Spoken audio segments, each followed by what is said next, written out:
Fala, minha galerinha. Olha, vamos começar falando de como a gente utiliza as frações no dia a dia.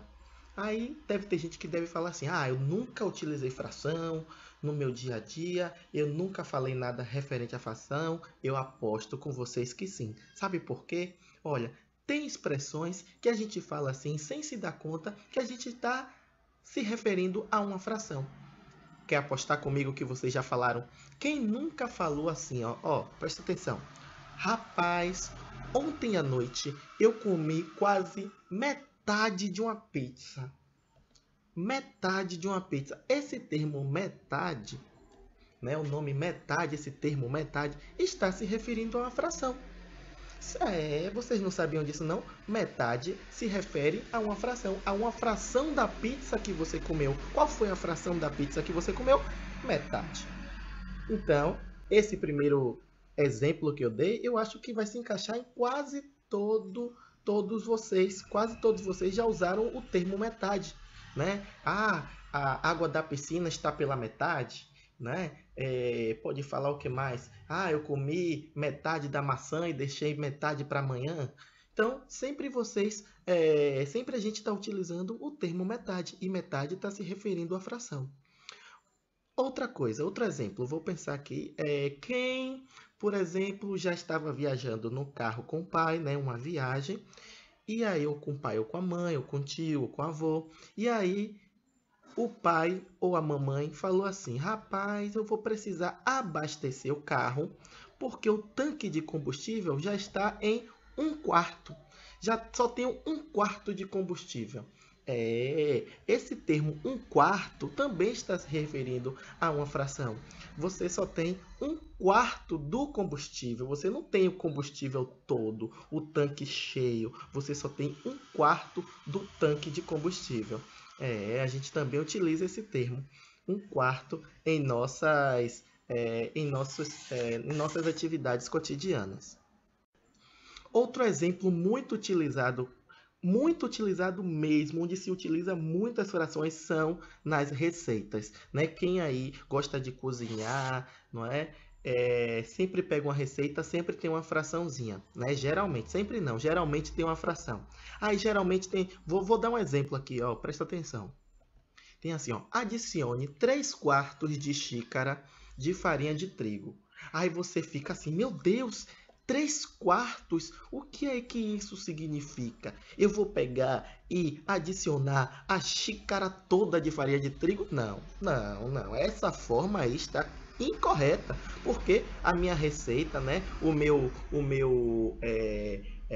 ingrediente foi colocado de maneira incorreta. Eu coloquei a xícara inteira de farinha de trigo? Não, eu tenho que colocar 3 quartos. Como é que eu colocaria 3 quartos de xícara de farinha de trigo? Olha, isso é fácil. Eu pegaria e colocaria 3 quartos. 3 de 4 partes da xícara. Eu só colocaria 3 quartos. Essa seria a forma correta, que deixaria que eu colocaria o ingrediente correto na minha receita, tá bom? Então, em receitas, utilizam muito esse termo, 3 quartos, um terço da xícara, ou metade de uma colher de chá, 2 xícaras e meia, né? Então sempre utiliza frações em receitas.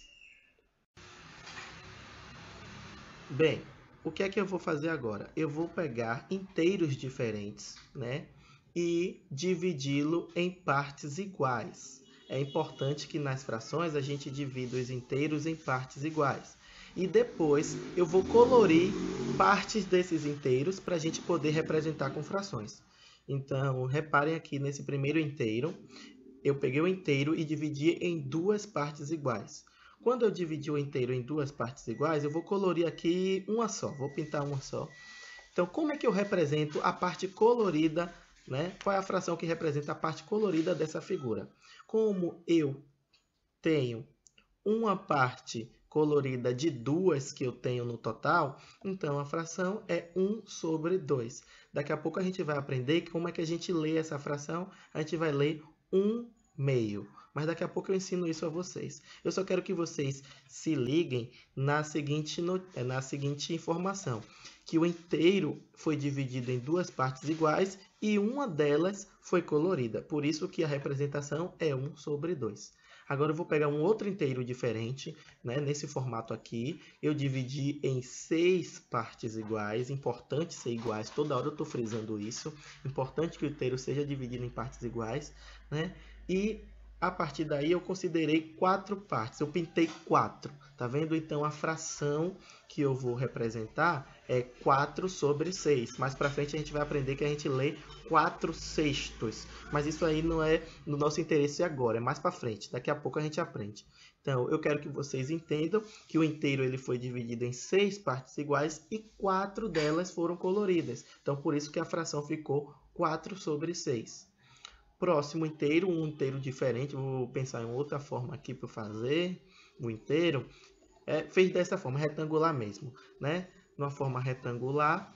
E eu dividi em 8 partes iguais. E só considerei agora, pintei aqui, 6 dessas partes. Tudo bem? Então, a fração que eu vou representar, a parte colorida, vai ficar 6 sobre 8. Né? Mais para frente a gente vai aprender a ler 6 oitavos. Então, o inteiro ele foi dividido em 8 partes iguais e 6 delas foram coloridas. E por fim, eu peguei essa figura, esse inteiro aqui, e dividi em 10 partes iguais.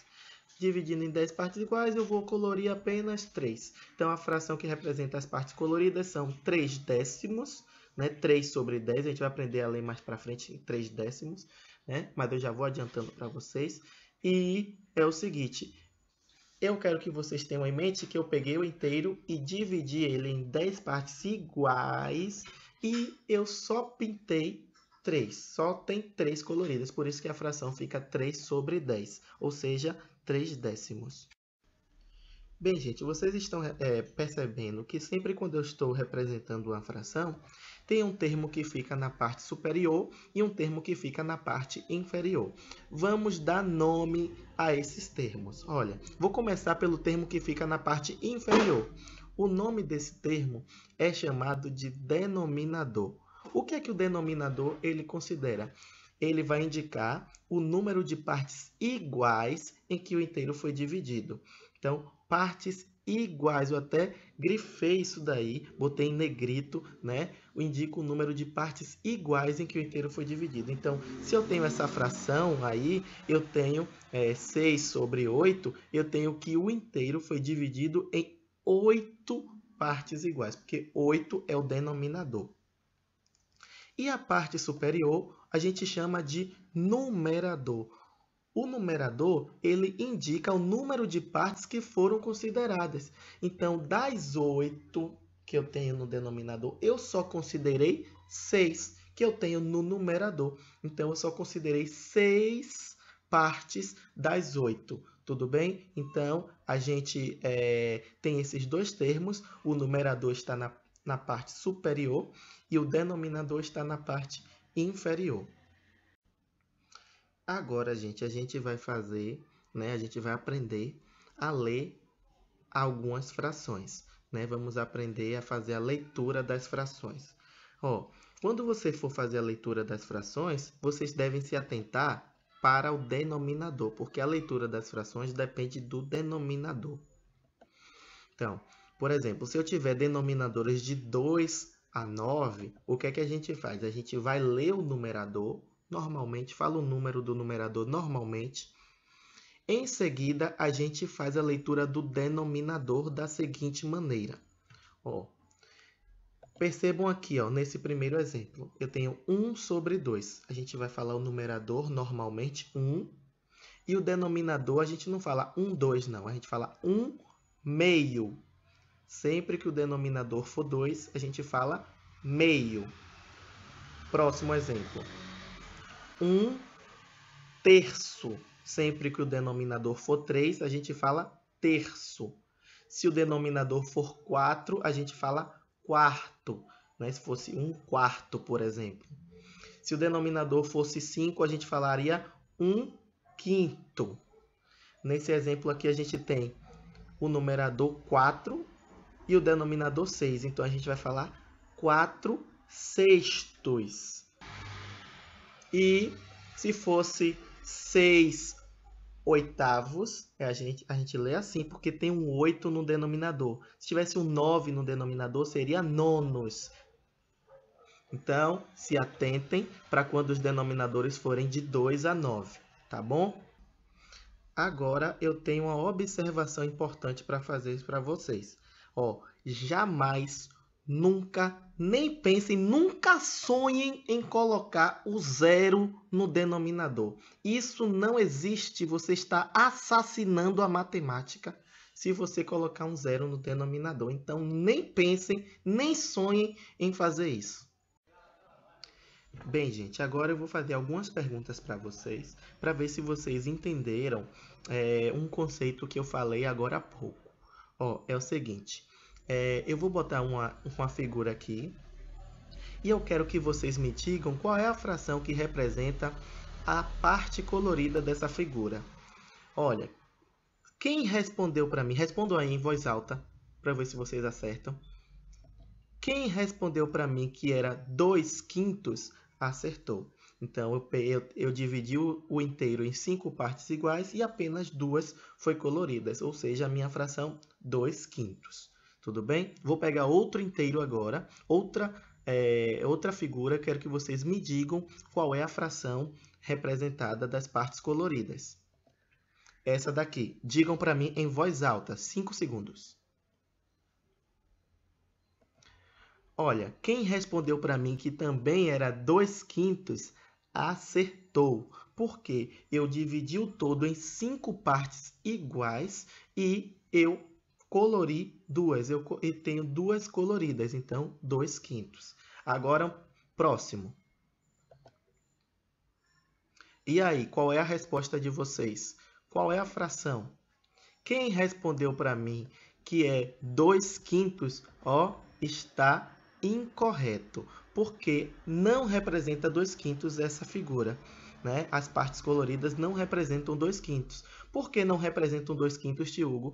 Porque não foram divididos em 5 partes iguais. É isso que eu estou dizendo. Se não foram divididos em 5 partes iguais, tem que ser dividido em partes iguais para eu colocar lá no denominador o 5. Ele foi dividido um mais fino, um mais grosso, um menor, um maior. Não foi partes iguais. Então, não representa 2/5. Se atentem para isso na fração. Tudo bem? Vamos fazer um exemplo agora. Esse exemplo está correspondendo, né? Complete o quadro. Que quadro? Deixa eu botar o quadro. Complete o quadro escrevendo a fração correspondente à parte colorida das figuras. Então, é a fração da parte colorida. Então, eu tenho essa figura aqui. Como é que eu faço a fração da parte colorida dessa figura? Olha, o todo foi dividido em 4 partes, então eu já tenho o denominador 4. E eu tenho quantas partes coloridas? 3. Então, a fração 3/4. Como é que eu leio? 3/4. Muito bem, vamos para o próximo exemplo. Esse daqui eu tenho 1, 2, 3, 4, 5, 6, 7, 8, 9, 10. O todo foi dividido em 10 partes iguais. Como eu quero a fração colorida, eu considerei 7 partes. Então, 7 décimos. Eu leio assim. Vamos agora fazer o exemplo 2. Ele diz assim, complete a tabela, deixa eu colocar a tabela, complete a tabela com a leitura e a pintura da figura que representa cada fração. Então, eu tenho essa primeira fração. Como é que eu leio essa primeira fração? Olha, eu leio 2 o quê? 2 nonos. Então, 2 nonos. Quando eu for representar a figura, eu tenho que dividir a figura em 9 partes iguais, porque o denominador é 9, e eu vou pintar apenas 2. Pronto, representei 2 nonos. Vamos fazer a próxima. Eu tenho essa fração aqui agora. Como é que eu leio essa fração? 5/6. Então, coloquei ali 5/6. Agora eu vou pegar uma figura que tenha... Eu vou dividir em 6 partes iguais. Tem que ser iguais, viu, gente? Peguei uma figura ali que eu dividi em 6 partes iguais. E agora eu só vou pintar 5. Tá vendo? Fiz certinho. É bem fácil, né, fração?